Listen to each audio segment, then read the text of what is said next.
La oportunidad de predicar ya después de 6 meses de mucha preparación, de mucho entrenamiento y de mucha familiaridad con los hermanos de la iglesia. Y me alegra mucho poder tener esta responsabilidad porque en este lugar no por los predicadores, sino porque aquí se predica a Cristo. Y eso es lo que hace bonito y privilegiado predicar en esta iglesia. Les voy a pedir que abran sus Biblias en Romanos capítulo 12, versículo 1 y 2. Hoy vamos a estudiar la segunda parte del libro de Romanos, que representa la parte práctica. Ya los primeros 11 capítulos fueron de teología pura, teología que el Espíritu Santo solamente pudo haber revelado e inspirado al apóstol Pablo a escribir estas profundidades. Y fue tanta teología, fue tanto misterio que Dios le reveló al apóstol Pablo, que él termina con una doxología hermosa, diciendo, de Él, por Él y para Él son todas las cosas. Y en estos 11 capítulos encontramos la depravación del hombre, la justicia santa de Dios, la justificación que nos fue imputada solo por gracia, la gracia mediante fe sin obras, y la gran y hermosa doctrina de la seguridad eterna. Esta parte de aplicaciones de esta doctrina, el apóstol Pablo comienza el versículo 12, el versículo 1 del capítulo 12, con un por tanto. Y esto es lo que hace la conexión al último versículo de la doxología del capítulo 11. Vamos a leer y oramos. Por tanto, hermanos, les ruego, por las misericordias de Dios, que presenten sus cuerpos como sacrificio vivo y santo, aceptable a Dios, que es el culto racional de ustedes. Y no se adapten a este mundo, sino transfórmense mediante la renovación de su mente, para que verifiquen cuál es la voluntad de Dios, lo que es bueno, aceptable y perfecto. Amén. Oremos. Dios bueno, Dios soberano, Dios misericordioso, cada día son nuevas tus misericordias, porque tu justicia, que nos ha hecho justos delante de ti, es grande, Señor. Te pedimos que nos ayudes a entender las profundidades de tu palabra. Y ahora que vamos a estudiar la parte práctica, ayúdanos, Señor, a poder vivir una vida conforme a tu voluntad, que es buena, que es agradable y que es perfecta. Que el Espíritu Santo nos guíe a toda verdad y de esa manera poder honrarte con nuestras vidas. Ayúdame, Señor, a pesar de mis limitaciones, a poder predicar tu palabra fielmente.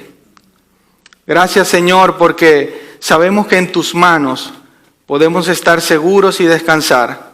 En el nombre de Jesús. Amén. Lo primero que dice este texto, por lo menos en la versión Nueva Biblia de las Américas, es por tanto. Por tanto, es la forma con que el apóstol Pablo quiere conectar. Si usted tiene la Biblia Reina Valera Contemporánea, va a decir así que. Y esta es la manera de que el apóstol Pablo está diciendo, en respuesta de ustedes, les ruego por las misericordias de Dios que presenten sus cuerpos como sacrificio vivo y santo. Y es una respuesta a la grandiosa doctrina del Evangelio de Dios que él presentó a la iglesia que estaba en Roma. Era una iglesia que ya tenía un tiempo de haber sido constituida y era una iglesia que era capaz de poder recibir la doctrina profunda que el apóstol Pablo había recibido como revelación. Por eso la semana pasada tuvimos un resumen de la justicia de Dios. Entendimos que todos somos pecadores, que todos merecíamos el castigo de Dios, que Cristo ya pagó un precio, que Él nos imputó su justicia y que nos dio el gran regalo de la salvación. Solo mediante fe en Jesucristo solamente por gracia. Entonces el llamado que el apóstol Pablo hace es una respuesta lógica y racional. Que presentemos nuestros cuerpos como sacrificio vivo y santo. Ahora bien, lo que el apóstol Pablo nos pide es muy grande. No nos está pidiendo, o no le estaba pidiendo a la iglesia en ese momento, que dedicaran un poco de sus vidas a Dios, o que dedicaran solamente unas horas los domingos al Señor. La petición que está haciendo es que entreguemos todo nuestro cuerpo y nuestra alma al Señor. Y esa entrega total y absoluta puede parecer demasiado para alguien que no ha conocido ni siquiera una misericordia de Dios. Y esto nos lleva al primer punto del mensaje. ¿Por qué debemos adorar a Dios? Para los que toman nota, vamos a desarrollar 3 puntos esta mañana. El primero, ¿por qué debemos adorar a Dios? El segundo, ¿cómo debemos adorar a Dios? Y el tercero, ¿para qué debemos adorar a Dios? La respuesta es bien sencilla a la primera pregunta. Nosotros debemos adorar a Dios porque solamente una misericordia de Dios es suficiente para que nos presentemos a Él como sacrificios vivo y santo. Una misericordia de Dios puede ser la gracia de la salvación. Solo eso es suficiente para que nosotros dediquemos toda nuestra vida. Por eso es que la motivación principal la encontramos después que el apóstol Pablo dice, por tanto, hermanos, les ruego, por las misericordias de Dios. Nuestra motivación principal es que las misericordias de Dios son grandes y son nuevas cada mañana. En Él estamos completos, en Cristo estamos completos. Efesios 1:3 dice, bendito sea Dios y Padre de nuestro Señor Jesucristo, que nos ha bendecido con toda bendición espiritual en lugares celestiales en Cristo. Uno de los problemas que nosotros tenemos en la vida de hoy es que creemos que nos hacen falta muchas cosas, porque el mundo nos presenta cosas que no tenemos. Y normalmente las publicidades son algo así como, necesitas esto, si no tienes esto, si tienes el iPhone 14 necesitas el iPhone 16, cuando compraste el iPhone 16 ya necesitas el iPhone 17. Entonces entramos en una dinámica desesperante por querer tener todo lo que la gente tiene en el momento que la gente lo adquiere para no perder el hilo de las modas de este mundo. Pero la Biblia dice en Efesios 1:3 que Dios ya nos ha bendecido con toda bendición espiritual. Eso quiere decir que la vida eterna es más que suficiente para nosotros vivir agradecidos y para poder mantenernos santificándonos siempre en su palabra. Algunos buscan acercarse a Dios para obtener beneficios. Algunos buscan tener conocimiento para que la gente los reconozca. Sproul una vez dijo, nunca puedes venir a la iglesia de Dios, venir a la mesa del Señor, pensando que Dios te debe algo. Nosotros pasamos mucho tiempo buscando cosas en la iglesia que son banales, son vanas, son cosas del mundo, no son cosas espirituales. Sin nosotros, Dios no nos debe nada. Sin Dios no tenemos nada. Con Dios lo tenemos todo. Ya somos ricos en Cristo. Él pagó por ti con creces. 1 Corintios 6:20 dice, porque han sido comprados por un precio. Y el apóstol Pablo utiliza la misma expresión. Por tanto, glorifiquen a Dios en su cuerpo, en su espíritu, los cuales son de Dios. Él ya nos compró. Y si ya nos compró, significa que le pertenecemos a Él. Hay un malentendimiento entre los cristianos, sobre todo los que creemos en la doctrina de la seguridad eterna. Y es que, como ya crees en la seguridad eterna, esto quiere decir que ya no tienes que preocuparte por tu santificación. Que ya no tienes que preocuparte por adorar a Dios. ¿Y por qué? Si ya me salvó. Pero precisamente el que nosotros conozcamos el sacrificio que Cristo hizo y que ya nos salvó y que ya no tenemos que hacer nada por nuestra salvación, es lo que nos motiva a buscar y a santificarnos y a acercarnos cada día más a Él. Y el Señor no solamente quiere de nosotros nuestra alma. Sí, se trata, esto es espiritual. Pero Él nos compró completos, Él nos quiere íntegros. Él quiere nuestra alma y quiere nuestro cuerpo también. Porque Él pagó un precio por nosotros tan grande que lo único que nos queda es glorificarlo de aquí hasta el último día de nuestras vidas, hasta nuestra glorificación. Por eso es que el secreto de la plenitud, el secreto de la felicidad, no está en el libro publicado hace unos años atrás, El Secreto, que hasta una serie de películas hicieron de él, el libro El Secreto. Y tienen normas, principios, declaraciones y todo este tipo de cosas mundanas que supuestamente revelan el secreto de la vida. Pero la plenitud de nuestra vida no es en lo que podemos obtener, ni siquiera del Evangelio, sino en poder nosotros entregarnos completamente a Dios. Esa es la plenitud de nuestras vidas, esa es la plenitud de la felicidad.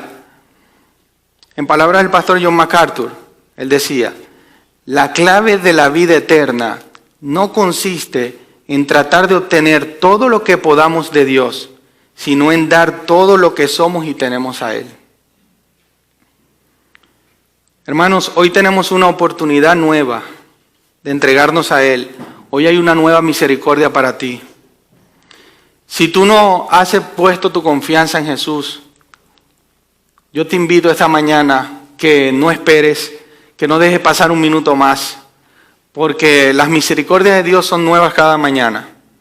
Pero hoy, si tú pones tu fe en Jesús, Él puede hacer el gran milagro de la salvación en tu vida y puede salvarte y puede regalarte la vida eterna. No le des más a posponer. Nosotros, sobre todo los latinos, no sé, los que tengan iPhone, normalmente ponemos 7 alarmas en la mañana. Empezamos a despertarnos a las 4, 5, 4 y 10, 4 y 15, 4 y 20, 4 y 18. Bueno, yo confieso mi pecado. Y esta es una mala maña que nos hace llevar estas costumbres a todas las decisiones que tenemos que tomar en nuestra vida, que sabemos que tenemos que tomar una decisión, pero le damos al posponer o detener más tarde. El problema es que no sabemos cuándo. Nadie sabe cuándo Cristo viene y nadie sabe cuándo vamos a morir. Si uno pudiera tener la fecha de cuándo vamos a morir, bueno, para los que creemos en Jesús, seguiríamos glorificándolo todos los días. Pero lamentablemente el que no cree y el que no ha puesto su confianza en Jesús, no deposita su fe en Él, sigue dándole a posponer. Lamentaciones 3:22 dice que las misericordias del Señor jamás terminan. Y esto nos lleva al segundo punto, ¿cómo nosotros debemos adorar a Dios? La manera de adorar a Dios, según este versículo, es la respuesta lógica. El apóstol Pablo decía, y volvemos a leer, por tanto, hermano, les ruego, por las misericordias de Dios, que presenten sus cuerpos como sacrificio vivo y santo, aceptable a Dios, que es el culto racional de ustedes. En otras palabras, es lógico que si te hacen un regalo tan grande y tú lo entiendes, es lógico que tienes que responder presentando tus cuerpos. Acaba de pasar la Navidad y algunos hemos recibido muchos regalos, otros no. Pero lo cierto es que cuando alguien recibe un regalo, en mi país hay una frase que dice, a caballo regalado no se le mira colmillo. Es decir, lo que te regalen, tú di gracias. Y uno vive con esa enseñanza. Imagínate tú, te dan un regalo, lo que sea. Tú dices gracias. Bueno, al menos algunos niños que por cuestiones de ser niños son sinceros y a veces el regalo no les gusta. Pero lo cierto es que nosotros respondemos con agradecimiento siempre y decimos gracias. Imagínense cómo nosotros debemos de responder a este llamado o a este gran regalo de la salvación en Cristo Jesús. Cuando hablamos de sacrificio, normalmente pensamos en algo negativo, en algo malo, en algo que nos cuesta. Y a pesar de que no estoy diciendo que esto es fácil, que la vida cristiana es fácil, lo que sí tenemos que entender, primeramente, el fundamento de la palabra sacrificio. Sacrificio era una forma de expiación de pecado que se utilizaba en el Antiguo Testamento para la expiación de pecados. No eran, en ese momento era para la expiación de pecados. Ahora, después del sacrificio de Jesús, los sacrificios que nosotros hacemos no son salvíficos, no son para el perdón de pecados ni son para la salvación, mucho menos. El sacrificio que nosotros hacemos es en agradecimiento porque Cristo ya pagó, porque ya nos justificó.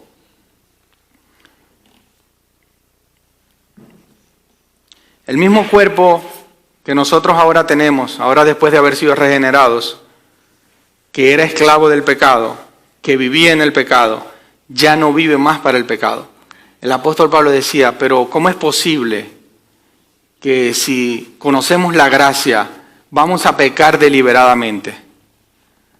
Para que la gracia abunde, no, de ninguna manera.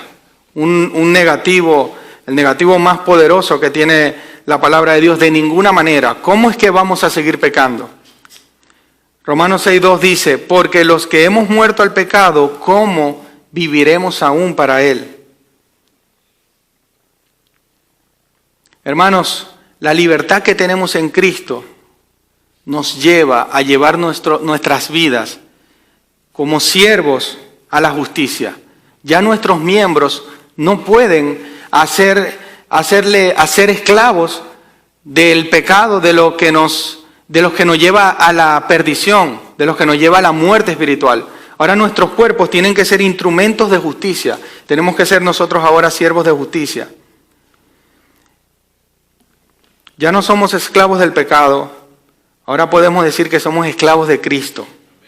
Y yo entiendo que el término esclavo puede sonar negativo, sobre todo en este país que este país sufrió muchas guerras a causa de la esclavitud. Y siempre entendemos que esta palabra es negativa, pero nada, hermanos, que nosotros podamos agregarle a Cristo, que podemos agregarle a Dios, puede ser negativo. La esclavitud en Cristo es libertad. Esa es la verdadera libertad. Y ahora que no somos esclavos del pecado, debemos de pasar nuestras vidas cristianas santificándonos continuamente.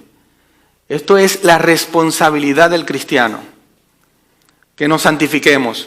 Las personas que no son cristianas, que no creen en Cristo, están muertos.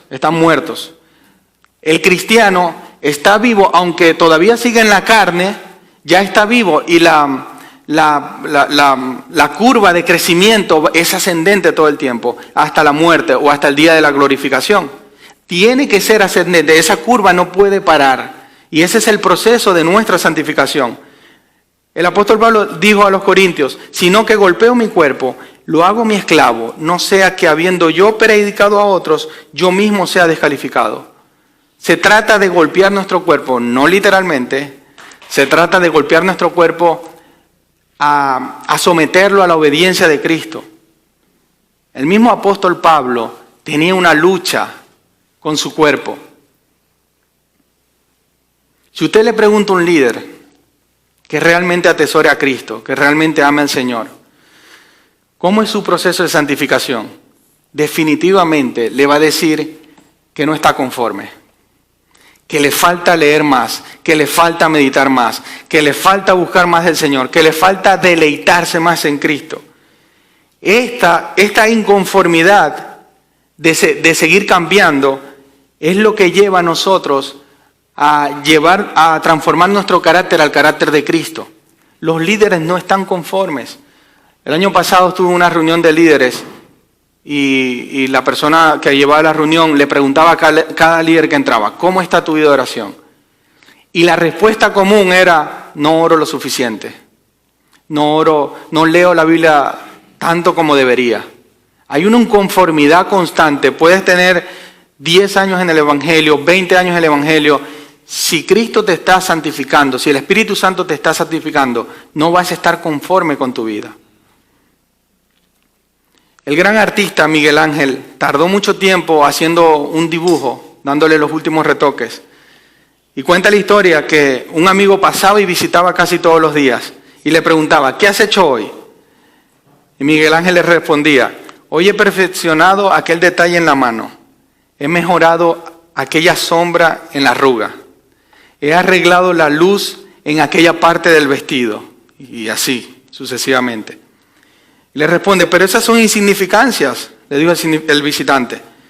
Ciertamente, contestó Miguel Ángel, pero la perfección se hace de insignificancias, y la perfección no es una insignificancia. La vida del cristiano está hecha de pequeños detalles. No hay pecado que no merezca que le pongamos atención. No podemos pasar de largo o caminar rápido, como dicen algunas mujeres cuando que no están bien combinadas. Dice, eso caminando rápido no se nota. No se puede, hermano, no se puede caminar rápido. Sí es cierto que Cristo nos justificó, sí es cierto que Él nos dio su carnet para entrar al cielo, no es por nosotros. Pero el cristiano tiene un proceso de santificación. Filipenses 3:12 dice, no es que ya lo haya alcanzado o que ya haya llegado a ser perfecto, sino que sigo adelante a fin de poder alcanzar aquello por lo cual fui alcanzado por Cristo Jesús. También fuimos alcanzados para cumplir el propósito de Dios en nuestra vida. Por eso también fuimos alcanzados.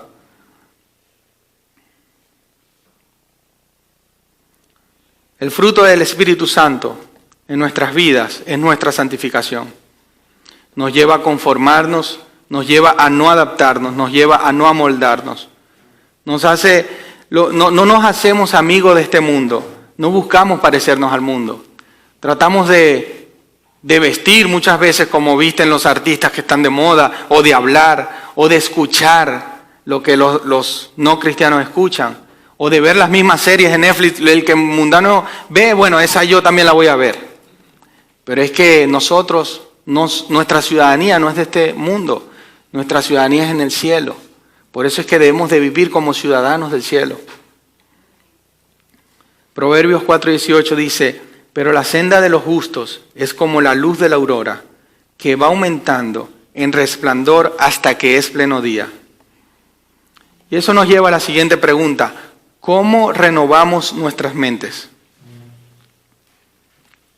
El único medio que el Espíritu Santo puede utilizar para renovar nuestras mentes es a través de la palabra de Dios.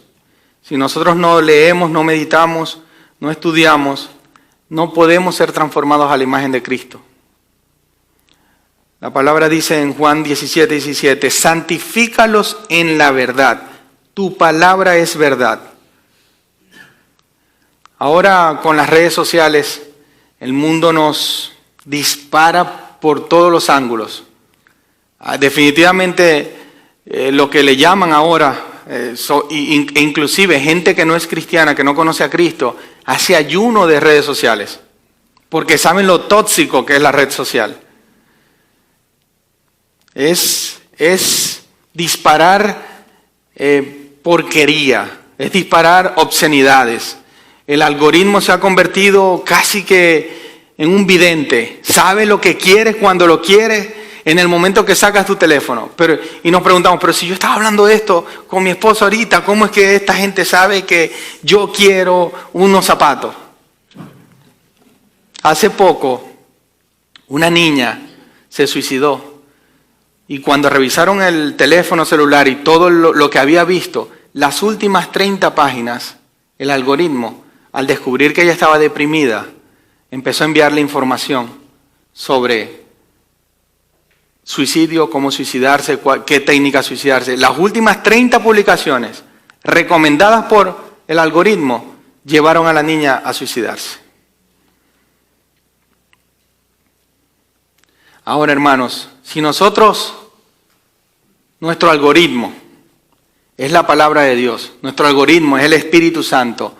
La palabra de Dios nos transforma. Todo lo que nosotros vamos a hacer, no hay manera que no podamos hacer algo sin glorificar a Dios.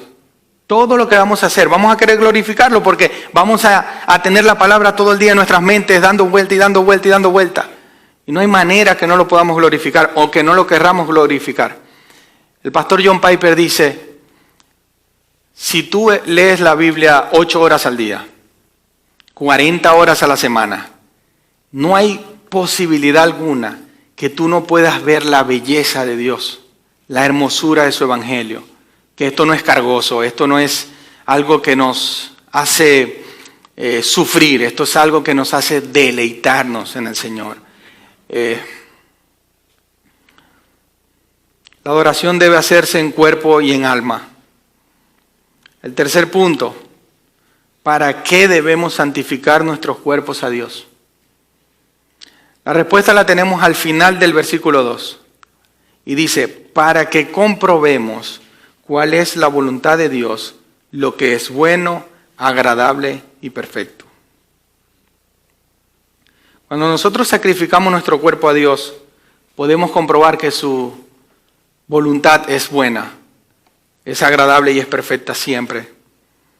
Porque de esa manera el Espíritu Santo nos va a ayudar a discernir todas las cosas.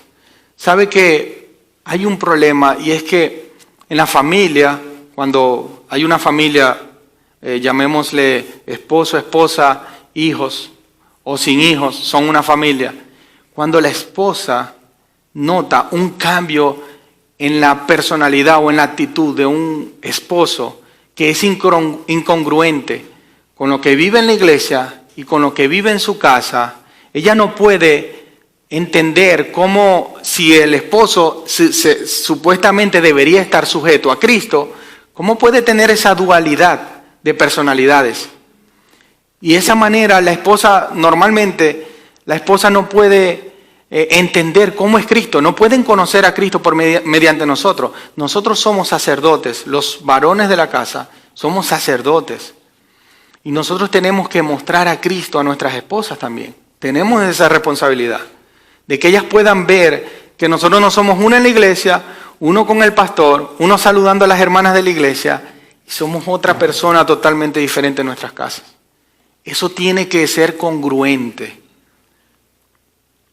Y ahí nosotros podemos mostrar cómo el Espíritu Santo nos transforma y cómo nos amamos y cómo crecemos para que la palabra de Dios pueda transformar nuestras mentes.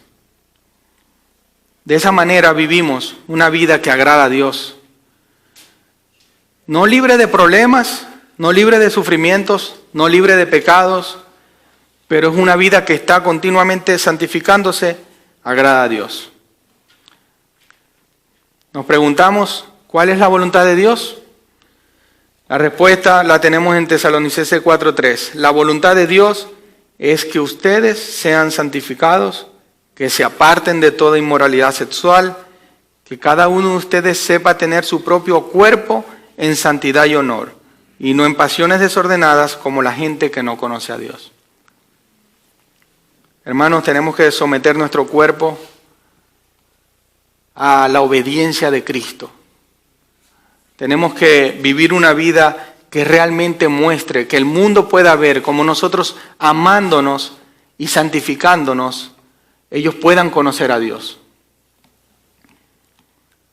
Yo quisiera, para finalizar, invitar primeramente a las personas que no han aceptado a Cristo, que no conocen de Cristo, que no han puesto su confianza en Cristo, que no han reconocido el señorío de Cristo en sus vidas, que no esperen más, que la oferta está abierta, el tiempo es corto, es una sola vida que tenemos para tomar esta decisión tan importante. Mañana puede que sea demasiado tarde. En una ocasión, un hombre viajaba regularmente a una playa y tenía un chofer, una lancha. Y siempre mientras estaba de vacaciones con su familia, le decía al lanchero, se llamaba Manolo, le decía, arrepiéntete, pon tu confianza en Jesús, Él murió, Él resucitó. Pon tu confianza y tu fe en Jesús para que puedas ser salvo. Y obviamente un muchacho de 30 y tantos años todavía viviendo en su vida, digamos, todavía tengo tiempo, le dio a posponer. Un año, este señor va a la playa otra vez a contratar al mismo chofer, a Manolo.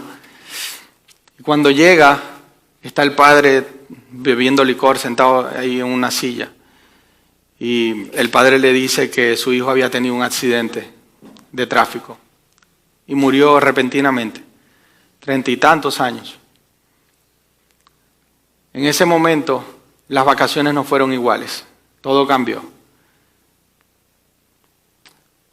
Ese hombre era mi papá y Manolo era una persona que significaba mucho para nosotros, porque todos los años, por años, nos llevaba, nos enseñaba las playas, nos sacaba las mantarrayas. Era una persona especial. Él murió trágicamente.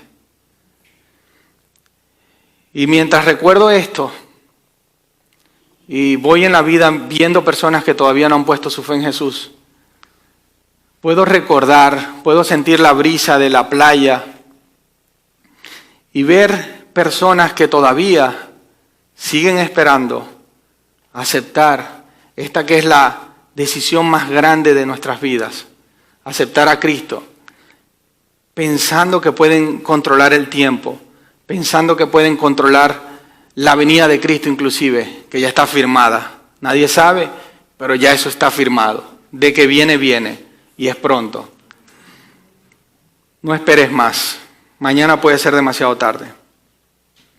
Y nosotros, hermanos, los que ya hemos entendido todas estas doctrinas enseñadas fielmente por más de un año, hemos estudiado esto, ¿cómo no entregar nuestras vidas completas al Señor? No solamente el domingo, 2 horas. Esto se trata de toda la semana. La adoración no se limita a la música que nosotros muy bien cantamos los domingos. La adoración es la vida completa. Comienza hoy, comienza mañana, comienza el martes. Todos los días hay misericordia, todos los días hay un tiempo y un momento nuevo para adorar al Señor. No tenemos más que hacer que adorar al Señor con nuestras vidas. Amén. Vamos a orar.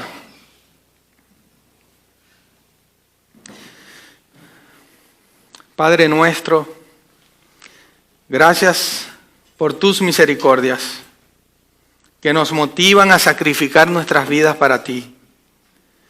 Tú mereces, Señor, toda la gloria, toda la honra. Gracias, Señor, porque nos has salvado y ahora queremos santificarnos para comprobar que tu voluntad es buena, es agradable y es perfecta. Te pedimos, Señor, por cada una de las personas que han escuchado tu palabra y que no te conocen, que puedan reconocerte como su Salvador. Pues tú eres el único que venció la muerte y nos sacó de las tinieblas a la luz. Sácalos a ellos también, Señor, para que puedan deleitarse en Cristo. En el nombre de Jesús y por los méritos de Cristo. Amén.